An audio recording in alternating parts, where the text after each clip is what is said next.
Welcome to my YouTube channel technical question hub. मैं हूं आलोक रंजन और मैं लेकर आया हूं दोस्तों आज का पेपर का पूरा सॉल्व जो है एचपीसीएल मुंबई रिफाइनरी जो है उसका पूरा सॉल्व। ठीक है, तो इसमें जो है सबसे पहले हम टेक्निकल पोर्शन को सॉल्व करेंगे। उससे पहले मैं जो है उन सारे दोस्तों को जो है थैंक्स करना चाहूँगा जिसकी वजह से मुझे सारे के सारे मैक्सिमम 100% क्वेश्चनों का जो है टेक्निकल में जो है एक तरह से पता चल गया और बाकी जो है उनसे काफ़ी जो है हेल्प मिली क्वेश्चन पेपर तैयार करने में। ठीक है, तो उन सारे दोस्तों को, सीनियरों को और जो है बैचमेट को, सबको मैं जो है थैंक्स करना चाहूँगा। तो दोस्तों आज का पेपर आई होप बहुत जो है अच्छा तो नहीं कह सकते क्योंकि जो है अभी तक मैंने 60 कैंडिडेट से बात कर चुका हूँ। सबका जो है पेपर सही नहीं गया।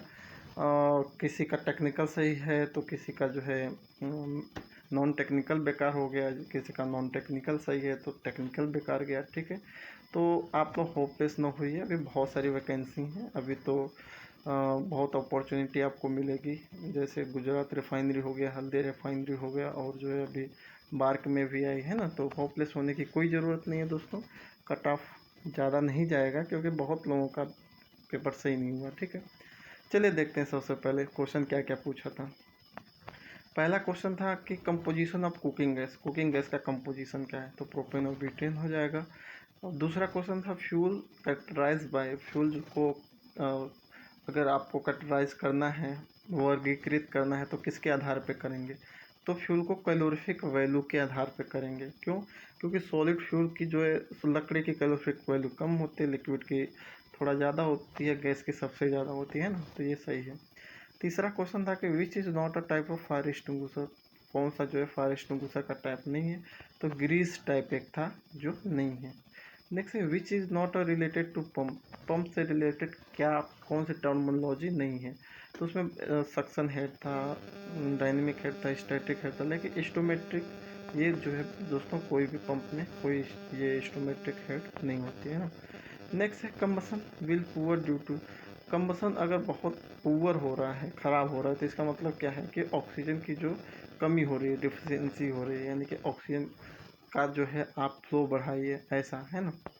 नेक्स्ट है fire extinguisher use for class D, class D के फायर के लिए कौन सा फायर एक्सटिंग्विशर यूज करेंगे, तो ड्राई केमिकल पाउडर। ठीक है, इसके अलावा जो है अगर इग्निशन पॉइंट लिखा है, ignition point low then it's indicate, ऐसा क्वेश्चन था, यानी कि इग्निशन पॉइंट कम है, इसका मतलब क्या है, तो इसका मतलब ये है कि वो चीज़ जो है या वो फ्यूल कह लो, वो आग बहुत ईजिली पकड़ लेगी। ठीक है, next in refinery which type of tray use, tray नहीं पूछा था कि विच टाइप का जो है मतलब जो डिस्टिलेशन टावर में कौन सा जो है इसका टाइप जो है यूज करते हैं, तो उसमें ट्रे कॉलम सही था, ट्रे जो था सही था। ठीक है, इसके अलावा एक था कि पैक्ड कॉलम में पैकिंग मटेरियल जो होती है वो किस जो है उसकी एमओसी क्या होते हैं बेसिकली, तो सिरेमिक, सिरेमिक कह सकते हो, सिरेमिक साइडल। ठीक है, एक ये पूछा था कि विच इज़ नॉट एडजॉर्बेंट, एडजॉर्बेंट का मतलब कि जो है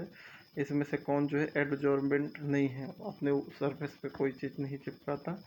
तो एडजॉर्बेंट में जहाँ तक आइडिया है एस्बेस्टस है, एस्बेस्टस जो है एक तरह से पॉलीमरिक मटेरियल है जो एक तरह से आपकी रोप वोप बनाने में काम आता है। तो आई होप ये सही होना चाहिए, बाकी क्या है वो आप ज़रूर कमेंट कीजिए क्योंकि मैं जो है कोई वो नहीं हूँ कि जो भी है वो सही बताऊँ। ठीक है, तो आप जो है बता सकते हो कि ये सही होना चाहिए। ठीक है, next which is the type of compressor use in plant, किस टाइप का कंप्रेसर प्लांट में यूज होता है, तो पॉजिटिव डिस्प्लेसमेंट टाइप का कंप्रेसर। ठीक है, बाकी निगेटिव था, कहीं कुछ था, है ना। Fire in oil and fat classify as, जो ऑयल हुआ या फैट हुआ या किचन फायर कह लो, तो इनके लिए जो है उनको क्या हम किस कैटेगरी में रखे हैं, तो दोस्तों इसमें दो चीज़ है। अगर नेफा के अकॉर्डिंग चलेंगे, नेशनल फायर प्रोटेक्शन एसोसिएशन के, तो उसने जो है जो किचन फायर को के टाइप नाम दिया है। अगर जो है आप यूनिवर्सल देखेंगे तो एफ टाइप भी है, जो एक तरह से फैट में या ऑयल में लगने वाली आग को एफ टाइप भी कह सकते हैं। ठीक है, नेक्स्ट है during dewaxing of petroleum which is obtain, तो डिवैक्सिंग जब करते हैं तो आपको जो है मोम यानी कि जो है वैक्स एक तरह से ऑब्टेन होता है, ठीक है। Which is not a flammable, इसमें जो है पूछा था कि बहुत सारे और गैसेस थी जो फ्लेमेबल थी, लेकिन हीलियम जो है एक तरह से इनर्ट नेचर है, वो फ्लेमेबल नहीं है। नेक्स्ट है CO2 type of fire extinguisher use in, जो CO2 टाइप का है, कार्बन डाइऑक्साइड टाइप का फायर एक्सटिंग्विशर है, वो किस में यूज होते हैं, तो वो क्लास B टाइप के फायर एक्सटिंग्विशर में यूज होते हैं ना। नेक्स्ट है what is not a work of fireman, fireman का क्या काम नहीं है, तो बहुत सारे काम उसके थे जिसमें बोल्ट कटिंग उसका काम नहीं है, ये तो जो है मैकेनिकल अपना जो भी करेगा, ठीक है। कहीं क्या होता है कि बोल्ट जाम हो जाता है, क्रोड हो जाता है, नहीं खुलता है कुछ भी फायर हाइड्रेंट वगैरह में, तो उसका वर्क परमिट बना के देते हैं हम, तो मैकेनिकल जाके काम करता है। मैं सारे जो है एक्सपीरियंस बेस पे बता रहा हूँ, है ना। फायर हुक का एक सिंबल दिया था कि जो है ये सिंबल किस चीज़ का है, तो ये जो है एक तरह से फायर हुक का है, ठीक है। एक एक्सप्लोजन, रिस्क ऑफ एक्सप्लोजन का सिंबल दिया था, तो गोला बना के खूब बड़ा सा जो है वो था, एक तरह से जिग जिग जग जो लाइन थी वो वाली जो है एक तरह से रिस्क ऑफ फायर सिंबल का है। रिस्क ऑफ जो है सॉरी एक्सप्लोजन का है वो ना। रिस्क ऑफ फायर सिंबल का रिस्क क्या सिंबल था, तो ये जो डायग्राम में बनाया हूँ सेम ऐसे ही उसमें था, वही था, ठीक है। नेक्स्ट चलिए चलते हैं। नेक्स्ट है कि सिंबल ऑफ वर्टिकल थर्मोसाइफन रिबॉयलर, ये जो है सिंबल दे दिया था और पूछ रहा था ये किस टाइप का जो है रिबॉयलर है, तो ये दोस्तों वर्टिकल थर्मोसाइफन रिबॉयलर है, क्योंकि वर्टिकली है ही, कुछ ज़्यादा वो नहीं लगाना था दिमाग। LMTD का वो पूछा था, एक दे दिया था ऐसा डायग्राम, पूछ रहा था ये किसके लिए है, तो ये जो है दोनों एक डायरेक्शन में जा रहे हैं जैसे मैंने दिखाया है, तो ये दोस्तों कोकरंट के लिए, ठीक है। Symbol of cross flow heat exchanger, cross flow heat exchanger का सिंबल पूछा था, जैसे 90 एंगल से कोई चीज़ इंटर हो रही है और आउट हो रही है फिर साइड से, यानी कि ये क्रॉस करते हुए जा रही है ना, तो ये क्रॉस टाइप का था, इसमें कुछ समझना है नहीं। सिंबल ऑफ फायर बीटर का एक वो दिया था सिंबल, तो ये फायर बीटर का सिंबल ध्यान रखिएगा आगे दोस्तों। Next example of cross flow heat exchanger जो क्रॉस फ्लो टाइप का है उसका यूज कहाँ पे होता है या उसका एप्लीकेशन कह लो, वो पूछा था, तो ऑटोमोबाइल रेडिएटर में, रेडिएटर उसका मेन है, ठीक है। नेक्स्ट देखते हैं। नेक्स्ट क्वेश्चन था दोस्तों कि in petroleum industry extraction done in which phase, जो लिक्विड एक्सट्रैक्शन है वो, मतलब एक्सट्रैक्शन ही ओनली पूछा था, तो पेट्रोलियम इंडस्ट्री में मैक्सिमम जो है लिक्विड एक्सट्रैक्शन होता है, सॉल्वेंट भी लिक्विड है, और जो है डिस्टिलेशन कॉलम में सारे के सारे जो है लिक्विड ही एक्सट्रैक्शन होंगे, ठीक है। Next which type of fire heater not use in petroleum industry, यानी कि इसमें से जो है कौन सी जो है, एक तो विच type of fire heater not use in a petroleum industry, तो मैंने दोस्तों अभी तक क्लियरली हॉनेस्टली बोलूँ तो जो है मैंने पेट्रोलियम इंडस्ट्री में तो काम नहीं किया है, लेकिन सीनियरों से पूछा तो उन्होंने बोला कि केबिन टाइप का फायर हीटर कुछ होता नहीं है ऐसा, बाकी जो है क्या होता है वो आप बताइएगा, वैसे ये बोल रहे थे केबिन टाइप का कुछ नहीं होता है, ठीक है। नेक्स्ट क्वेश्चन था कि which type of reboiler not use in a petroleum industry, तो केटल टाइप का यूज करते हैं, इंटरनल रिबॉयलर यूज करते हैं, बाकी जो है और रिबॉयलर जो थर्मोसाइफनिंग रिबॉयलर वो भी यूज करते हैं, लेकिन क्राउन टाइप का कोई रिबॉयलर नहीं होता, ठीक है। Which of these safety wall is use in a locomotive boiler, तो ये दोस्तों प्रीवियस पेपर जो मैंने अपलोड किया था उसी में ये है, उसी में मैंने इसको बताया था कि जो है लोकोमोटिव बॉयलर में एक तरह से हम जो है स्प्रिंग लोडेड सेफ्टी वाल का यूज करते हैं, ठीक है।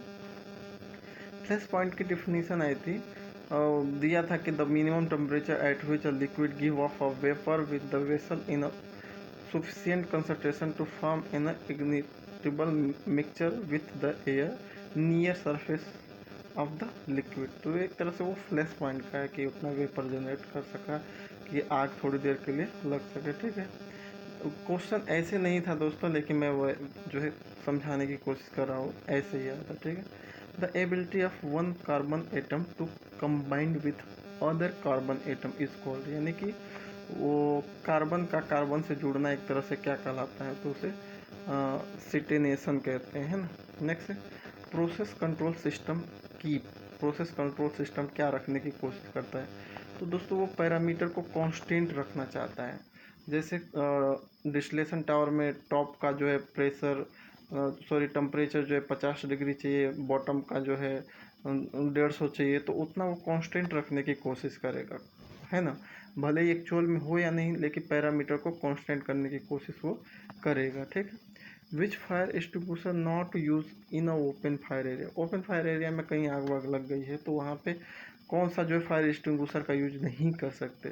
तो वेट केमिकल दोस्तों, वेट केमिकल जो है ओनली जो है किचन फायर या जो है कुकिंग फायर जो होती हैं, किचन फायर में लग गई, फैट में या ऑयल में लग गई जो खाना बनाने के लिए, उसमें करेंगे, क्योंकि इनकी जो साइज भी बहुत कम होती है और ज़्यादा एक्सपेंसिव भी ये होते हैं, ठीक है। तो उन्हें खुले वाली आग में क्यों वेस्ट करें, है ना। नेक्स्ट है in kerosene stripper steam is use to carry out. तो ये क्वेश्चन थोड़ा सा समझ नहीं आ रहा है कि केरोसिन स्टीपर था या कौन सा स्टीपर था। और लेकिन ये याद है कि steam is use to carry out, steam किसको कैरी आउट करने का काम करती है। ग्रीस ऑप्शन में था और मॉइस्चर था ऑप्शन में, तो ग्रीस कर नहीं पाएगी, मॉइस्चर कर नहीं पाएगी, तो केरोसिन एक था और बाकी एक और कुछ था डर्ट वगैरह। तो केरोसिन मैंने लगा क्या है, बाकी क्या है वो देख लीजिएगा। विच is not a allotrope of carbon. Carbon का एलोट्रोप पूछा था जिसमें ग्रेफाइट हो गया, डायमंड हो गया और जो फ्लोरिन्स हो गए, ये तीनों तो थे ही। रस्ट जो नहीं था, रस्टी करके था। एक क्वेश्चन ये अभी तक नहीं सॉल्व हो पाया कि प्लेटिनम और रोहिडियम इसका यूज जो है किस टेम्परेचर के रेंज को मेजर करने के लिए किया जाता है। तो दोस्तों इसमें बिलो 0 डिग्री जो है, इसमें क्वेश्चन थोड़ा डाउटफुल है, क्योंकि ये जो है आपका जो है इंस्ट्रूमेंट है, ये जो है बहुत 1000 तक 1200 तक का टेम्परेचर मेजर कर रहा है ना। तो ये अभी मेरा क्लियर नहीं है, मैंने कमेंट लिख दिया है कि यहाँ पे ज़रूर बता दीजिएगा क्या है, कौन सा सही होना चाहिए विथ रीजन, है ना। नेक्स्ट है the transition from the convection section two the stock is called. दोस्तों ये जो है क्वेश्चन जो है मैंने बॉयलर की ट्रेनिंग ली थी, तो उसमें मुझे पूरा का पूरा याद था कि उसे ब्रीचिंग ही कहते हैं। क्या होता है कि जो बॉयलर होता है उसके कई सेक्शन होते हैं, कन्वेक्शन जोन होते हैं और रेडिएंट जोन होते हैं, बहुत सारे जोन होते हैं। तो उसमें क्या होता है कि जो कन्वेक्शन सेक्शन होता है और स्टॉक होता है, उनका जो है अगर ट्रांजिशन फॉर्म देखें तो उसे ब्रीचिंग कहते हैं, ये टर्मिनोलॉजी होती है, ठीक है। नेक्स्ट है fire detector is a type of. Fire detector एक टाइप का क्या है, तो रिकूरिंग फायर सिस्टम था, पोर्टेबल फायर सिस्टम था और दो और ऑप्शन थे, जिसका क्या होना चाहिए वो बताइएगा, है ना।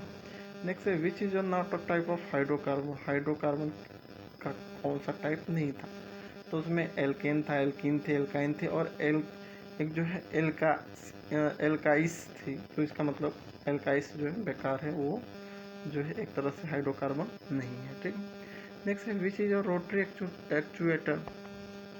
तो रोटरी एक्चुएटर एक तरह से ऐसा कुछ था क्वेश्चन जिसमें जो है गियर जो होते हैं, स्पर्श गियर कह लो, एक ऐसा ऑप्शन था गियर करके कुछ, तो वो हो सकता है। क्यों दोस्तों, क्योंकि गियर जो है सारे एक्चुएटर में लगे होते हैं, एक बड़ा गियर एक छोटा गियर, जिससे कंट्रोल वाल जो है खुलते हैं। कंट्रोल वाल में अगर गियर देखेंगे, मोस्टली बटरफ्लाई में सबसे ज़्यादा जो है गियर लगे होते हैं, मैंने खुला हुआ देखा है। तो इसलिए जो है गियर वाले पे बहुत लोगों ने बोला गियर वाला सही हो सकता है, ठीक है। नेक्स्ट है हमारा आगे चलते हैं कि जो है लास्ट के जो है क्या है 41 में पूछ रहा है कि विच ग्रुप 2 ब्यूटेन और 1 ब्यूटेन शायद था, है ना, ये किस जो है ग्रुप के हैं। तो ये दोस्तों ब्यूटेन एन यानी कि एल्केन ग्रुप के, ठीक है। दूसरा क्वेश्चन नेक्स्ट है 42वां कि विच is not a type of heat exchanger. कौन सा जो है एक तरह से हीट एक्सचेंजर का टाइप नहीं था। तो उसमें जो है एक तो ऑप्शन था क्रॉस फ्लो, दूसरा था काउंटर, तीसरा था को करंट, लेकिन लैमिनार फ्लो कोई हीट एक्सचेंजर नहीं होता है, इसलिए ये गलत है, ठीक है। विच इज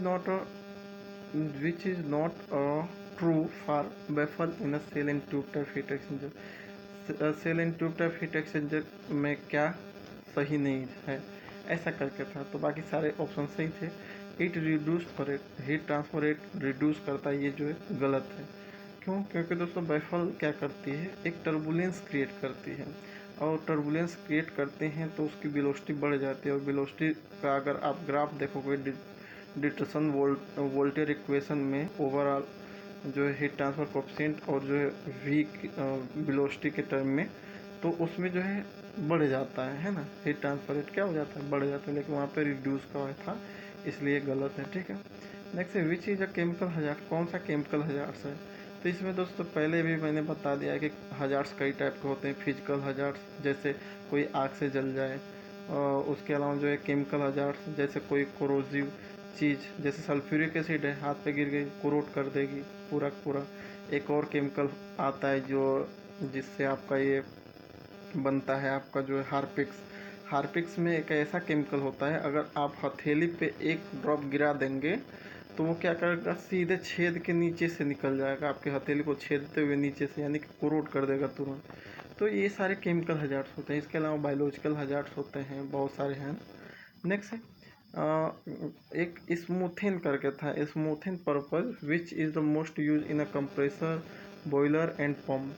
तो मतलब कंप्रेसर में, बॉयलर में या पंप में कौन सी चीज़ जो है स्मूथर पर्पज से यूज होती है सबसे ज़्यादा? तो ऑयल एक तरह से लुब्रिकेटिंग पर्पज का काम करती है ना।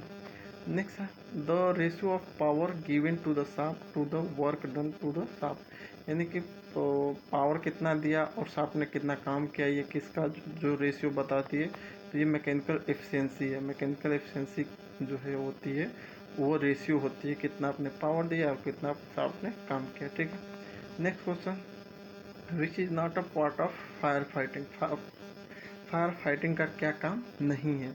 तो उसमें जो है लाइव करंट था, लाइव करंट वाला तार को अलग करना था, या केबल जो है को अलग करना था, ऐसा कुछ था।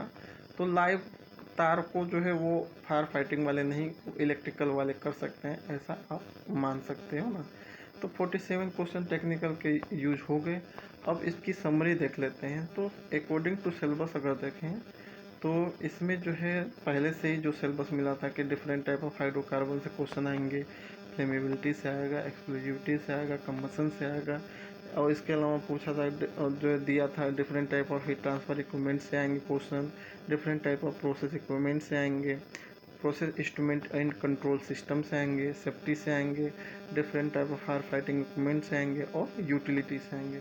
तो बिल्कुल जो है एकदम टॉपिक वाइज सारे क्वेश्चन मिले थे। टेक्निकल के पूरे टॉपिक जो है टॉपिक वाइज एकदम मिले थे। इसके लिए तो मैं HPCL को थैंक यू कहना चाहूँगा कि हम लोग जो पढ़े थे वो ज़रूर दिया, भले ही थोड़ा सा टफ दिया या कुछ क्वेश्चनों की अमाउंट बढ़ा दी। जैसे फायर एंड सेफ्टी के तो बहुत क्वेश्चन डाल दिए, जिसका इसका रीज़न भी है दोस्तों। फायर एंड सेफ्टी का डालने से ये रीज़न है क्योंकि सबसे ज़्यादा जो है सेफ्टी जो है आप इंडस्ट्री में जाओगे तो रखना पड़ेगा, सेफ्टी का बहुत ख्याल रखना पड़ेगा। क्यों?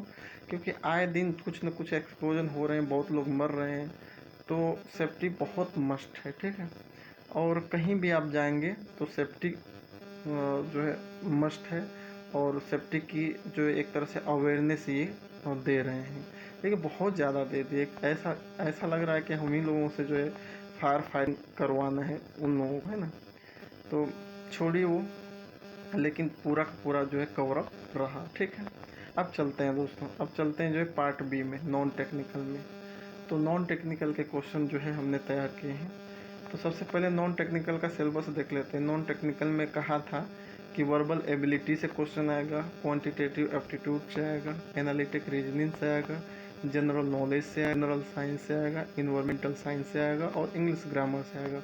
लेकिन दोस्तों इसमें थोड़ी सी कमी HPCL ने की है कि इन्वायरमेंट साइंस के बिल्कुल 0 क्वेश्चन थे, कुछ था ही नहीं, और जनरल साइंस के बस इक्का दुक्का क्वेश्चन थे। जैसे फोर्स पर यूनिट सरफेस, इसमें भी गलत किया था कि फोर्स पर यूनिट सरफेस दिया था, और ये पूरा लिखना चाहिए ना कि सरफेस एरिया होना चाहिए, या सरफेस का क्या है, कुछ समझ नहीं आ रहा था। फिर भी फोर्स पर यूनिट सरफेस को हमने सरफेस एरिया मान के जब सॉल्व किया तो P = F/A, यानी कि प्रेस निकल के है। ठीक है, बाकी आपने क्या लगाया वो भी बताइएगा। एक थ्रस्ट था, तो थ्रस्ट तो हमारा B जो है perpendicular force upon surface area ही होता है, तो वो एक तरह से जो है हमारा दा भी है ना।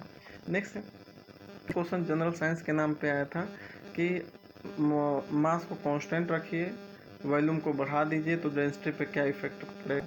तो कुछ इफेक्ट जो है आप जानते हो कि D=m/v होता है, यानी कि जो डेंसिटी होती है इनवर्सली प्रोपोर्शनल टू वॉल्यूम होती है, यानी कि वॉल्यूम जितना बढ़ाओगे डेंसिटी उतनी घटेगी। तो यहाँ पे क्या कहा कि वॉल्यूम जो है बढ़ा रहे हो, इंक्रीज कर रहे हो, तो डेंसिटी क्या हो जाएगी, घट जाएगी, है ना। एक को जनरल साइंस के नाम पे एक और चीज़ आया था, अनावृत बीज करके कुछ था, जो समझ नहीं है ना, ठीक है। अब जो है जनरल नॉलेज से क्या क्या आया था, ऐसे ऐसे क्वेश्चन आया था कि जो नेशनल गेम जो इंडिया में हुए उनकी एंडिंग कब हुई थी, किस समय वो ख़त्म हुए थे। यार कितना वो है कि कौन याद रखेगा कि कब ख़त्म हुई कब नहीं, है ना। इसके अलावा जो है भुज के लोगों ने कब अतिक्रमण किया था, जल से रिलेटेड कुछ था, वो कौन याद करेगा, बिल्कुल समझ आउट ऑफ जो है नॉलेज था। एक और क्वेश्चन था जनरल नॉलेज का, यूनो का करके था। यूनो जो है किसका ऐप है, तो यूनो जो है SBI का है, आपको सबको मालूम है जो SBI में खाता खुलवाए हैं, तो यूनो जो है यूज करके आप जो है नेट बैंकिंग कर सकते हैं, SBI वाला, है ना। अब जो है इंग्लिश ग्रामर में बहुत सही था। इंग्लिश ग्रामर मैंने जैसे बताया था कि आप लोगों को ज़रूर क्वालिफाई करने हैं, जैसे 7 क्या ये जो है 10 क्वेश्चन थे, तो 10 क्वेश्चन में आपको 5 ज़रूर क्वालिफाई करने हैं, ठीक है, इंग्लिश के। तो इसमें क्या है कि इंग्लिश में जो है पैसेज से 3 क्वेश्चन आए थे, बहुत ईजी थे, एकदम मिल जा रहे थे सामने सामने, ठीक है। इसके अलावा जो है एक पूछा था डिस्क्लोज करके, तो डिस्क्लोज का सिनोनिम पूछा था, सेंटेंस में था कि वो अपने अपाहिज को जो मतलब अपाहिज है उसको डिस्क्लोज करके रखिए। तो डिस्क्लोज का मतलब होता है, क्लोज मतलब होता है क्या, क्लोज मतलब बंद, डिस्क्लोज मतलब उसका उल्टा यानी कि खुला, है ना। तो खुला का मतलब एक रिवील भी होता है, खुलापन। डिस्क्लोज का जो है रिवील था उसका करेक्ट आंसर, सिनोनिम पूछा था, है ना। एक था कि राजस्थान इज अ हॉटेस्ट था, हॉटर था, हॉट था, other the other state of India. तो क्या होता है कि जब दो स्टेट से तुलना की जा रही है तो वहाँ पे देन आएगा, देन, है ना। तो ये क्या हो जाएगा, Rajasthan is a hotter then आएगा, HOOTER, hotter then the other state, है ना। अगर वर्ल्ड में या कुछ और में सुपरलेटिव में कहता तो हॉटेस्ट हो जाता, है ना। नेक्स्ट, ये मेरी राय है, वैसे मैं इंग्लिश में बहुत कमज़ोर हूँ, तो मेरे पे वो मत कीजिएगा, लेकिन अगर सही कह रहा हूँ तो ठीक है, गलत कह रहा हूँ तो कमेंट जरूर कीजिएगा। चौथा क्वेश्चन क्या है, they have been playing for morning. इसमें एक तरह से हेल्पिंग वर्ब जोड़नी थी, इसमें जो है प्रेजेंट परफेक्ट कॉन्टिन्यूअस का एक सेंटेंस था, तो पूरी तरह से उसको जोड़ना था, सब्जेक्ट, ऑब्जेक्ट, हेल्पिंग वर्ब और जो है अदर जो भी है, ठीक। नेक्स्ट क्वेश्चन था कि व्हेन आई वॉज सा हिम ही वॉज स्लीपिंग, ऐसे करके था, ठीक है। इसको जो है करेक्ट में डालना था कि करेक्ट जो है इसका क्या होगा। नेक्स्ट है father said to me I am suffering from fever, ऐसा कुछ था। तो इसको इनडायरेक्टली बनाएंगे तो फादर टोल्ड मी हो जाएगा, बाकी सब साइड दिया था, एक में टोल्ड था, तो टोल्ड वाला हो सकता है कि father told me that he was क्या थे, सफरिंग फ्रॉम फीवर, ये हो जाएगा सही, है ना। एक और था कि सी डिस्कस ऑन स्कैरिटी ऑफ वाटर। स्कैरिटी मतलब जो है होता है लैक ऑफ वाटर, यानी कि पानी की बिल्कुल कमी, जिसको डी अर्थ कहते हैं, डी अर्थ, है ना, डी अर्थ। तो ये हो जाएगा इसका सिनोनिम पूछा था, ठीक है। तो ये हमारी इंग्लिश कंप्लीट हो गई, जनरल नॉलेज कंप्लीट हो गया, जनरल साइंस कंप्लीट हो गया, और इन्वायरमेंट तो एकदम घंटा जीरो था, ठीक है। अब जो है सबसे खतरनाक चीज़ आई थी जो है रीजनिंग और मैथ, ठीक है। ये जो है अभी तक मेरे माइंड में एक जो है घूम रहा है क्वेश्चन, जो है मैं उस पर आधे घंटे खर्च किए, कि जैसे जो सीटिंग अरेंज वाला था, गगन था तो ललित अलग हो जा रहा था, और फिर आर्यन अलग हो रहा था, ऐसे कुछ नाम थे, उनको बैठाना बड़ी मुश्किल था मुझे, आधे घंटे तक वो मेरा पूरा का पूरा दिमाग बेकार कर दिया, है ना। तो मैथ कह सकते हैं कि बहुत हार्ड लेवल की थी। अगर कोई कह रहा है कि वो जो हो मीडियम लेवल की थी तो वो समझ लो कि, या इजी थी तो समझ लो कि वो जो है ज़रूर जो है CGL या CHSCL या SSC या MTS वगैरह जो भी है तैयारी ज़रूर किया होगा, तब उसके लिए जो है सिंपल थी, नहीं तो बहुत हार्ड लेवल थी, क्वेश्चन में क्वेश्चन डाला था, है ना। तो इसको मैंने ज़्यादा इस पर वो नहीं किया है। वैसे जहाँ तक आपकी सोच जा सकती है वहाँ तक सोच सकते हो कि उतना कठिन था। जैसे एलसीएम से एक आया था कि जो है इतने से विभाजित हो जा रही है तो इतना शेष बच रहा है, तो ये क्वेश्चन जो है एलसीएम में ही आ जाते हैं ना, या एकांकी नियम कह लो उसमें भी आ सकते हैं। एक और सिंप्लीफिकेशन से भी क्वेश्चन थे, अलजेब्रा से फार्मूला बेस्ड क्वेश्चन था, एक रेशियो और प्रोपोर्शन से था, बोट पाइप एंड जो है बोट से था, पाइप और टंकी से था, ट्रेन संबंधित था, प्रॉफिट और लॉस था, परसेंटेज से था, और कंपाउंड इंटरेस्ट से था, और टाइम एंड वर्क। ये इतने क्वेश्चन थे, कम से कम 20 क्वेश्चन तो मैथ के रहे होंगे, ठीक है। इसके अलावा रीजनिंग जो है, रीजनिंग थोड़ी ठीक ठाक थी, दिमाग लगाने पे आ जाती थी, तो मीडियम लेवल के आप कह सकते हो कि जैसे इसमें जो है नेक्स्ट सीरीज के क्वेश्चन थे, मिसिंग नंबर थे, कोडिंग डिकोडिंग के क्वेश्चन थे, पाई डायग्राम के क्वेश्चन थे, बार डायग्राम का क्वेश्चन था, पिलर टाइप का जिसे कहते हैं, डायरेक्शन के क्वेश्चन थे, सीटिंग अरेंजमेंट के थे, और इमेज रीजनिंग थी, चित्र में जो रीजनिंग होती है वो थी, और अल्फ़ाबेटिकल जो है एक तरह से रीजनिंग थी, लॉजिकल रीजनिंग थी। तो ये जो है उसमें से आया था। मीडियम लेवल तो रीजनिंग थी, लेकिन मैथ को कह लो बहुत ही हार्ड लेवल थी। रीजनिंग भी कुछ कुछ ही बस इजी थे, बाकी वो भी हार्ड ही थे, बहुत दिमाग लगाने पड़ने वाले, है ना। लेकिन और लास्ट में मैं दोस्तों 60, अब तक तो 60 लोगों से बात किया था, तो सब लोग यही बता रहे थे कि हमारा पेपर जो है एवरेज ही रहा, क्योंकि टेक्निकल सही गया है, नॉन टेक्निकल में कोई कह रहा है कि फंस गया है, बहुत गलतियां हैं, कोई कह रहा है कि नॉन टेक सही गया है लेकिन वो जो है टेक्निकल में फंस गया है, क्योंकि जो है फायर एंड सेफ्टी से था। तो बिल्कुल आप होपलेस मत हुई, क्योंकि नेक्स्ट वैकेंसी जो है गुजरात रिफाइनरी में है, बार्क में आ गई है, और हल्दिया में, 3 जगह है, कहीं ना कहीं तो होगा ही। और इससे सीख लीजिए और बैलेंस करने की कोशिश कीजिए। जैसे बहुत लोगों ने जो है टेक्निकल को ही एक साथ पढ़ लिया था, नॉन टेक्निकल को छोड़ दिया था, तो उनका सिलेक्शन थोड़ा नहीं चांस है। जो उसने बैलेंस किया है पूरा का पूरा जो है, अगर 4 घंटा पढ़ा है, 2 घंटे उसने टेक्निकल को दिया है, 2 घंटे नॉन टेक्निकल को दिया है, तो उसका हो सकता है। तो बैलेंस करना अभी से सीखिए, क्योंकि वैकेंसी में जो है बैलेंस करके चलेंगे तो ही सही होगी। और दोस्तों इसकी जो है कट ऑफ जो है ज़्यादा जाएगी, और मुझे उम्मीद है कि बहुत लोगों को इस बार ये जो है सेलेक्ट करेंगे, क्योंकि मुंबई में वैसे ही, मुंबई रिफाइनरी में वैसे ही जो है एक तरह से कंस्ट्रक्शन वर्क वगैरह चल रहा है, नया प्रोजेक्ट आया है, तो मुझे उम्मीद है कि 90-100 लोगों को तो ज़रूर ही लेंगे। जब ज़्यादा लोगों को लेंगे तो कट ऑफ भी जो है मतलब ज़्यादा लोगों को सेलेक्ट भी करेंगे। आई होप आपका पेपर अच्छा रहा होगा, नहीं हुआ तो आगे हो जाएगा, बिल्कुल होपलेस मत हुई। थैंक्स फॉर वॉचिंग दोस्तों, जय हिंद।